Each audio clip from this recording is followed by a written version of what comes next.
Here we go. Last one. Saving the best till last. I have with me two people. What's he going to say? I've got two people with me. I have another business coach, but I also have a client with me. So, yes. So it's going to be really interesting. So, Karen Murray, you know, right from when we sat down a year ago, I said to you, you were one of the good ones. No different to what I said to Paul today. And without, we could name them. Should we do that? We'll get a lot more viewers. Let's start naming all the really bad ones. Shall we? I had a bad one. Keeps emailing me on LinkedIn. What, still? Yeah. Oh wow. I must unconnect. Yeah. They only email me to sell me their stuff. So show 2, what we'll do is on show 2, I'm going to bring a list of all the really bad coaches, and we'll go through them, and I'll just sort of say why I think they're bad. Do you think is that what they call clickbait? I think that's clickbait. I'm not sure it's very honourable. I don't think you and I would enjoy that. Seriously, one of the good coaches, I genuinely felt that you were kind of floundering, trying to find your place in the marketplace. That was just my sort of take on it. And fortunately, you know, which is how this process works best, is when people come to you. And so I got this opportunity to be able to work with you.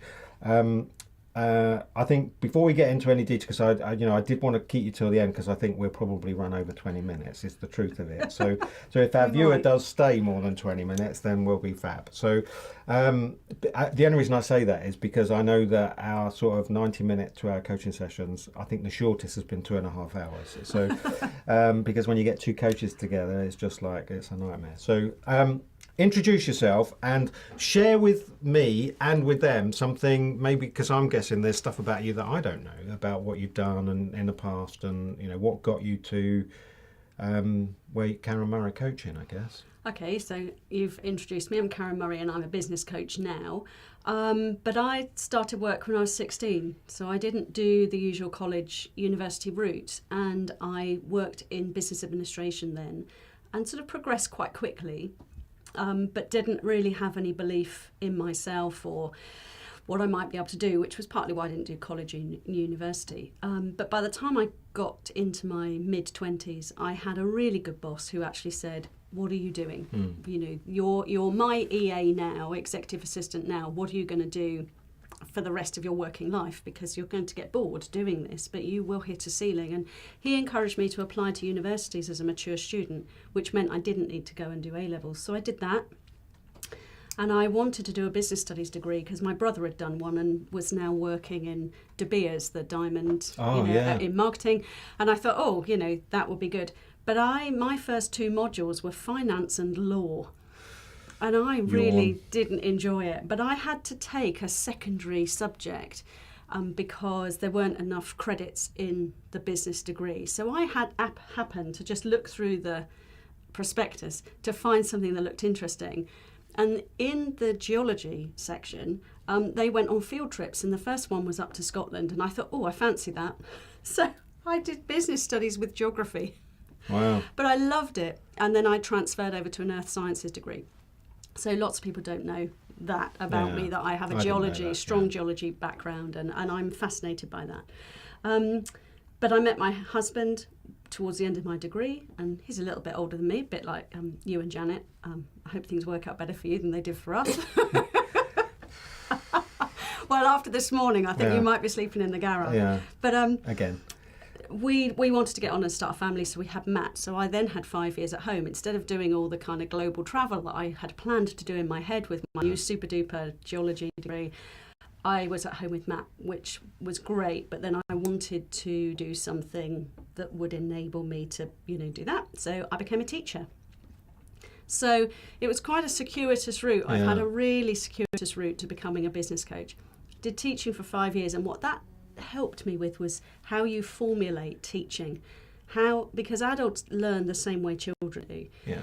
We're just children with a socially acceptable veneer, really. And so we learn the same. And it taught me a lot about how to help people to learn and the vulnerabilities that we experience when we're learning, which is really important in coaching because you are in that learner position very often. But then somebody was struggling in their business and asked me to help them. And I tapped back into my sort of executive assistant roots and business process and systems. And I started to work for them as their Director of Business Administration and Strategy. Grew that business really successfully with the rest of the board. Oh, okay. And then went from there to starting my own business. To do that for other people. So I'd done that with that person, and I just thought, I really love doing this, it's exciting. I think I could do that for other people. So that's the long version. Yeah, no, I learned some stuff there. So I knew the teaching bit. One of the big standouts for me, there were two really. One was how good a communicator you are, so how articulate you are. Even just then, just sharing who you are, incredibly articulate. But the big standout for me, because you read books on leadership, and there are some books on leadership that sort of say anybody can become a great leader. And honestly, I think that's bullshit. I think that leaders are born. That you don't really make leaders. So it's sometimes people end up, and we'll be talking to Jane Brooks at some point today about accidental managers, which is a fabulous term. People end up in positions of leadership, but they don't. It's not because of their natural skill. It's just that they've been positioned there. So, but you have, and so in this industry, I think there's a DNA. I think that there's this a way that those that are successful at it and have the longevity, it's because it's what they were meant to do. And one of the big things that stood out when I first met you, and met you a few times, was this whole awareness thing. And if you have fabulous self-awareness of how you're feeling and how to manage and deal with that, then of course that translates out to people that you are looking at or working with, and that's one of the key things that we need to be able to help somebody that's struggling, because sometimes they're not self-aware.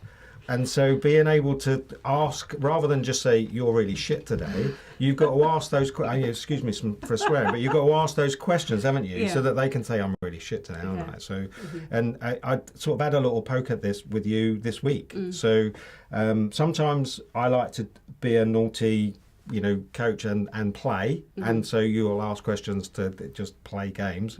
I don't know if he's still watching, but I did it with Brad Burton when I was with him last week. He still doesn't know what it was that I did to him. Did some stuff to him last week, but sometimes we do it very openly. So where does that come from, do you think? Do you think it's the teaching? Do you think it's the is it DNA?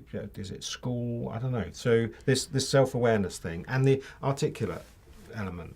I think actually my mum, I think, is probably the source of being quite articulate and confident. Both my parents, when I was growing up, encouraged us to talk around the dinner table, express viewpoints on things, look at the wider world and talk about it. And I love communicating, so I think part of it is a DNA thing. I really enjoy listening to good speakers who are doing it well. There's a real thrill of listening to somebody who's just good at the oratory, even if what they're saying isn't on the money. So I think that's just part of who I am. I think teaching helped to hone that and gave me the confidence to speak more off the cuff, because teaching is basically a 6-hour unscripted play. Okay. This is the articulate thing that I really love about you, see? That's fabulous. Yeah. You don't script your day. You don't know what the children are going to ask. You don't know how they're going to respond to your lesson. And that's the same in coaching, in everything. You can't fully prepare for it. You can only prepare yourself to be the best that you can be when you're sat in front of that person. Yeah. And I suppose the self-awareness bit came from struggling with my own identity and struggling with my own issues around growing up. My dad is adorable. When I talk about him, I get quite emotional because I just love him to bits. Nearly a Janet going. Don't you go as well? I won't go. I love my dad to bits. Growing up, though, he was a perfectionist, and it was a misguided sense, I think, of his belief in me. So Dad has always, and both my parents actually, have always had such a strong belief in me that they always believed I could do better and could do more, which is a wonderful thing for a child. But when you experience that, how could you have got the A when you got the B? or, you know, how could you have made that better? What could you have done differently? All the time, you start to wonder if you're enough. Right. And I think I spent a 20-year journey really trying to work out if I was enough, that culminated in some fairly serious issues with mental health, anxiety and depression. So kind of been there and done that. In fact, I started my business at probably the lowest point in my life, where I was really, really struggling with those things. So yeah, and you know, I was newly single. I'd just taken on a large mortgage. It's been a really difficult time, but I think through that and having counselling and reading a lot of books on personal development, I think I had to look inwardly, and that then helps me. I think when you've been really broken, you have an enormous amount of empathy and compassion for people who are sat with you, who are going through that. So I think that's where those things come from. So this is why we end up talking for so long when we sit down Because coaches. I don't be succinct. Well, no, it's just that it's always deep and meaningful. Yeah. So I'm going to give a shout out for another coach who I have a great deal of respect for, Alex Petty. Do you know Alex? I do. I think, yeah. Yeah, I so think I hope Alex is watching. If he's not watching, I'm sure he will watch what we're putting out. And in fact, you know, on the assumption that we don't get booted out after this, and Andy says don't ever come back because it was rubbish. If we get to run again, I'm going to get Alex on. So when I was working in a franchise many years ago, Alex was in the franchise too, and we were sat around a table with 10, 12 other coaches, and I can remember him asking, he was challenged, he was struggling, and he asked for some help around the table, which is, you know, just what you should do when you've got 12 coaches sat around you. And I put my hands over my eyes because he just got bombarded by the rhetoricals and the classic coachy, you know, what if you did know, and have you tried this, and you know, it was just horrible. It was horrible to see, and actually all that Alex wanted was the bloody answer. So can somebody just tell me what to do? Tell me what to do, yeah. So that has been a big part of in fact, I've got some clients that actually I work with them for that very reason, that you absolutely want to coach, but sometimes in business it's just a realization they just want to know what should I do, to the extent that sometimes you do it for them. I don't know if you do, but there you know, there are occasions when I will do an advert, or I will do a spreadsheet, or I've got you know, I do Janet's dashboards. So where are you with those kind of things? So, you know, from a traditional sense, you know, my coach used to say to me, it's taboo, you shouldn't do it. They should be filling in the forms, they should be sending you the feedbacks. You know, we have a bit of banter about feedback. So where are you with that? So I would say from that point of view, I am a business coach, but I'm not really a coach. Right. I think I fit more comfortably in advisor, supporter. I'm just so writing these down because we talked earlier about wanting to get rid of the whole business coach. I'm advisor, supporter. I'm stealing this right now. Just friend, sounding board. Yeah. But I'm not really a coach, because I think that most people who come to me, if they knew the answer, they'd already be doing it. Right. So sometimes it is about holding people accountable. So sometimes when I think somebody's sat in front of me and they do know the answer, they're just not implementing, I get them to articulate the answer and then find out, well, then why aren't you already doing that? Yeah. Or if you are doing it, how could you do it differently? So that you become more in that coaching role if I feel they know the answer. But a lot of the time, you're looking at people who either tacitly know the answer, but they haven't yet made it explicit. Right. So sometimes we need to get it down, and they need to talk. So if I make their job also the scribe, you can't write and you can't. It's all difficult to do. Yeah. They just need some thinking time. They're often coming for headspace, for me to take a little bit of the burden away for a while. So I'm not going to add additional burdens onto them. And if I talk to them about having a spreadsheet or a dashboard and they look horrified, I do that for them. And then when we get together, we fill in the numbers. You bring the numbers, I'll fill in them, and we'll look at what that means and analyse it together. So I suppose it's about working with your client where they are rather than where you think they should be. Or where they think they should be. So sometimes they come frustrated because They think they ought to be. They're comparing themselves to other people, and they think they should be somewhere else compared to. But we can only ever compare ourselves to ourselves and the next stage of our own journey. It's like, Paul talked about the disruptive word. Janet, whilst we didn't use the word, she very much has disrupted that industry. You have been talking a lot today about mindset. In fact, everything you've just said really in that last piece, that last segment, was very much about how people think and how they perceive, and where their barriers aren't in knowledge. It's their belief systems, their attitude.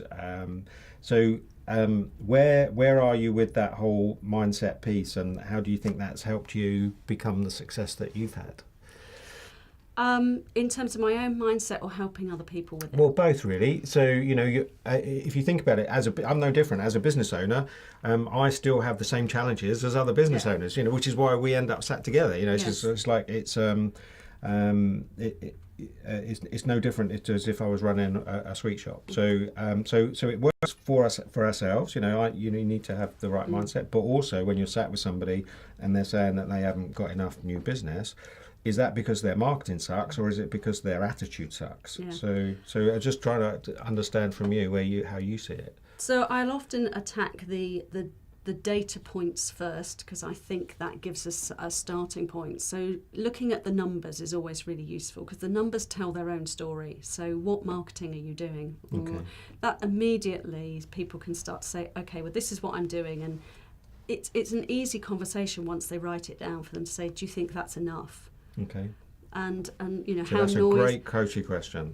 Do you think that's enough? What are the results? Are the results getting you?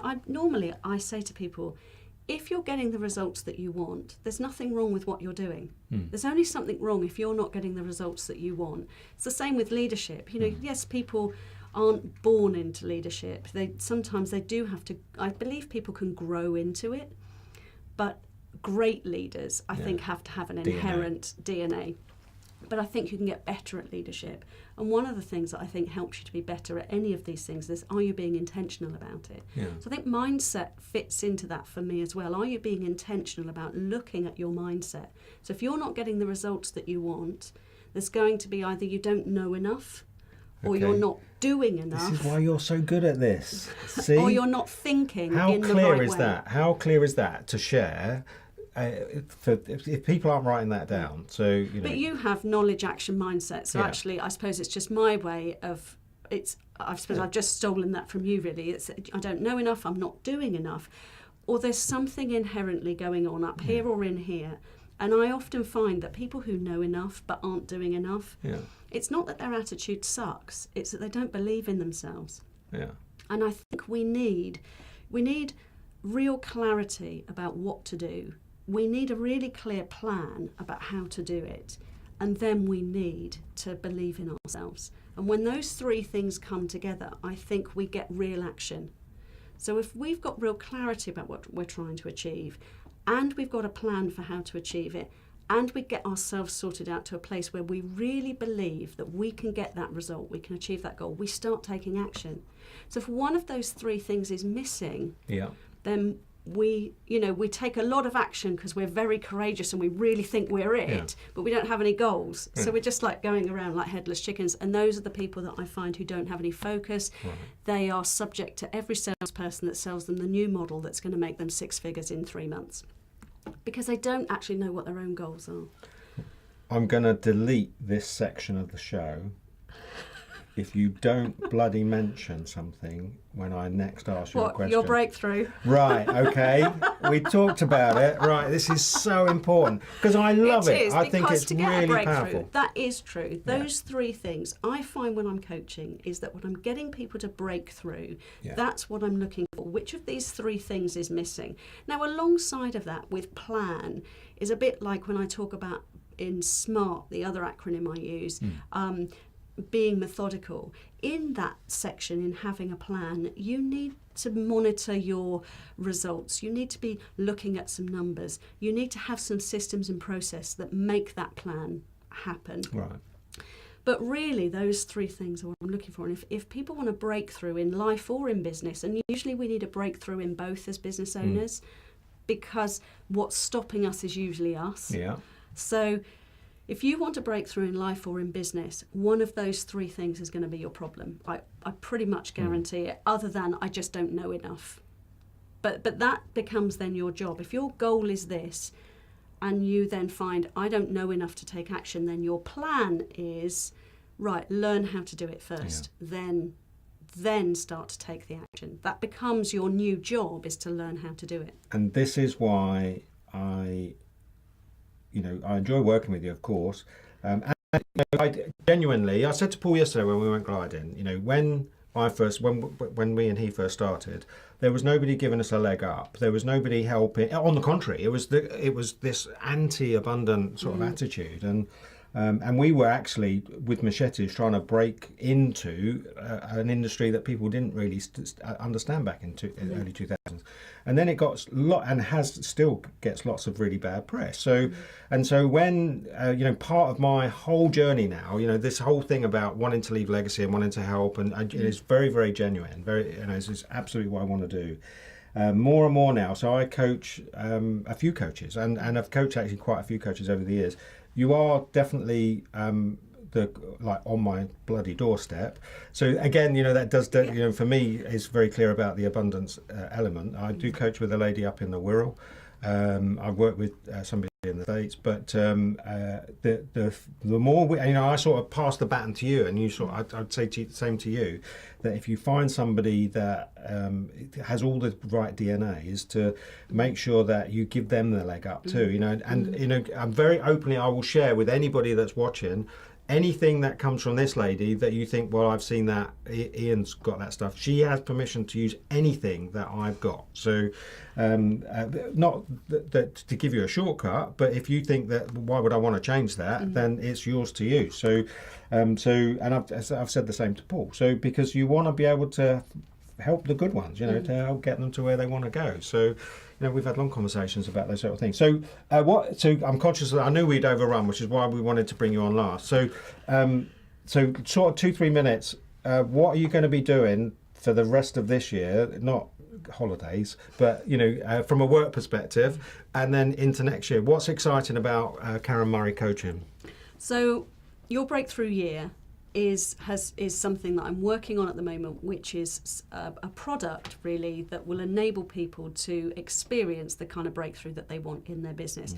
So I want to have a program running next year where quarterly people can come together in something called the Profit Hub and have their breakthrough year. So that quarterly what they're doing is reviewing the previous quarter and planning their next quarter.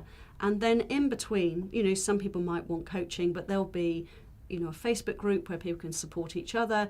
I'll be hopping in. I'm hoping that, you might hop in and be one of the experts in the group. I'm 2-1 at the moment. And then on speaking, that will hopefully launch in January. Well, that will launch in January. Let's not use the hopefully word. That will launch in January. And what I'm trying to do there is make coaching available to people, make something available to people who otherwise would find one-to-one coaching prohibitively expensive. Because I think there's a raft of people that really want help, but coming to somebody like us one-to-one, they're just not at that place yet. So your breakthrough year is something that I feel really passionate about for next year. To get ready for that, I'm working on the Smart Business podcast. Far harder than I ever thought it would be, and a really interesting journey for me. So that's kind of an ongoing thing that I'm not going to let go of, that will launch, and it will launch when I'm ready to do it really, really well. Okay. And we'll talk about that, and I know you'll keep holding me accountable for doing that. I love my job. And then I'm speaking with you in October the 26th. On a subject we're both really passionate about, marketing and sales, because they are the lifeblood of people's business. And most people that aren't making enough money, there's something going on in their marketing and sales, and usually there's something going on with their mindset. So I'm going to be covering some of that stuff on the 26th of October. So I'm going to do lots more speaking next year, lots more seminars, lots more workshops to make more of this stuff available to people, because communication is my passion.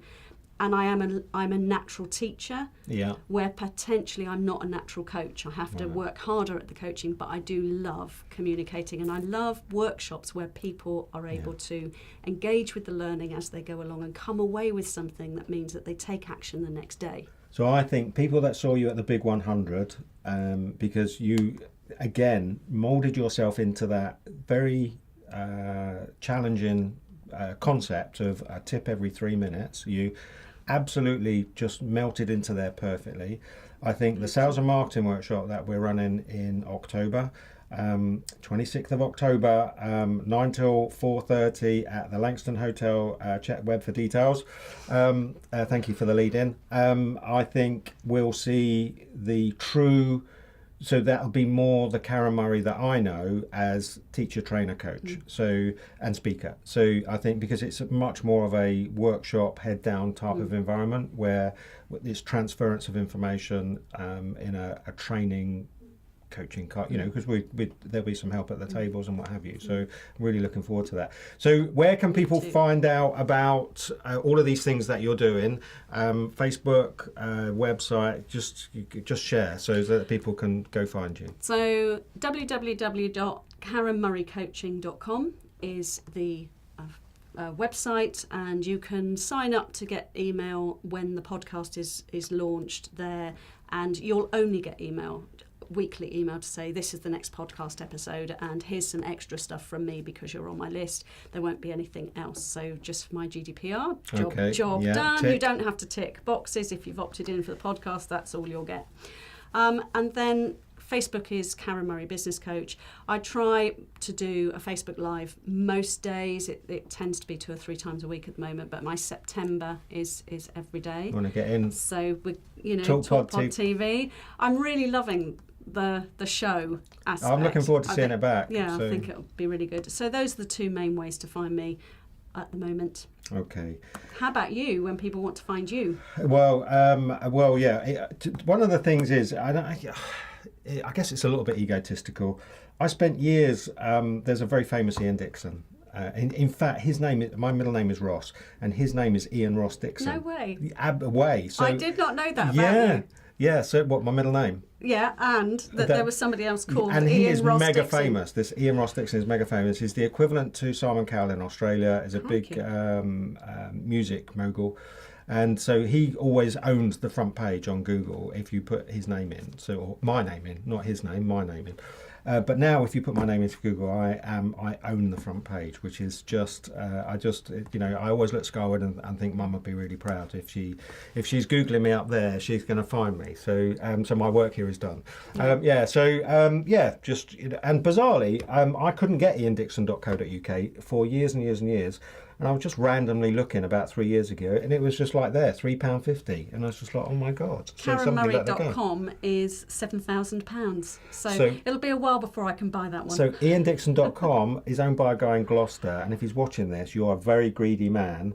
He wanted 15 grand for iandickson.com. I said, no, you've got the wrong Ian Dixon. It's not being used. No, it's not. It's not even mine live. Isn't either. It's a premium. It's one of these premium domains. They've stolen it. But I think it's interesting because, asking you that question about how to find you, one of the things I think we both have to operate with a very abundant mindset because we actually go to the same networking groups, we speak to the same people, but we both have a slightly different way of doing things. And I think we both, I've got a client of yours recommended somebody to me that I had coffee with just because she'd said, and I knew you'd be really pleased about that. Yeah. Yes, because, and I think we do operate with that abundant mindset, because one of the things that's heartbreaking is seeing how many businesses are struggling that could really do with help. So it's not that there's a lack of businesses out there, it's that there's a lack of really good business coaches sending out messages that connect with those people, that enable them to say, actually, I would quite like some help. So, you sort of round me off just perfectly, because, closing message really from me, I'm going to talk to camera and then we'll say goodbye. But the reason why I've had coaches on today, really, as much as anything, they're easy people to talk to, but is that the industry really doesn't have a great name, and there are some really, really good coaches out there. People like Karen that are just amazing. So, and Paul. So. Like you. well, you know, the fact that I'm 14 years in tells me I'm still getting away with it. So I'm still waiting to get tapped on the shoulder to say get back to work. So, but it just goes to show there are some really, really good coaches out there, and you know, you might have to kiss a few frogs, but go seek these people out. They are seriously good at what they do, and the industry, it works. It absolutely works. I wouldn't be 14 years in if it didn't work. I promise you. So thank you for coming in. Thank you for sharing that close off too, because it was a perfect round off to what we've been talking about, I think. Right, so I'm going to come over. No, I'm going to say next time we do this, I'm going to interview Ian.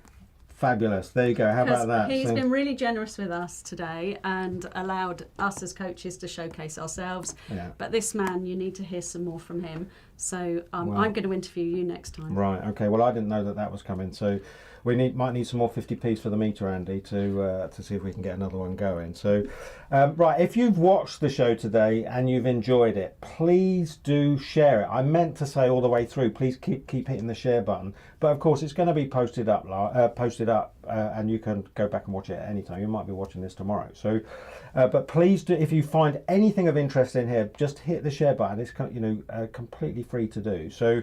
I want to thank Andy and Jim for essentially sponsoring what we've done today. It really was a pilot opportunity for us to test whether or not this is a thing. I think that Andy definitely has hit upon something that is a gap in the market. So we have the nowness and the immediacy of live Facebook Live. But we've also got the professionalism of a studio environment, be able to interchange with guests and just basically talk for well over an hour about things that I think hopefully you'll find interesting. It can be cut up, it can be reused. If you're thinking about coming in and using the TalkPod type environment, get in touch with this guy. Seriously, you come in, record, it's done, it's live, and then you can go away and cut it up, reuse it, repurpose it. And you haven't got to keep coming backwards and forwards. It's done in one go. And these guys really know what they're doing. So there was a little bit of nervousness this morning, but I think we settled down in the end and everything went to plan. So unless he's going to tell me he's had a blank screen for the last hour and 10 minutes and somebody's left a lens cap on. Well, I was watching Janet and Paul. All right, so it has definitely gone out. Brilliantly. Right, so we're going to wrap up there. We overrun by about 15 minutes, but we didn't really want to set a time scale. I know that we're doing something at 1 o'clock, I think. So we're going to go. Thank you again for coming in. Absolutely fabulous. I hope you've enjoyed it, and who knows, we might even do it again this year. So we'll see where we go. Thank you.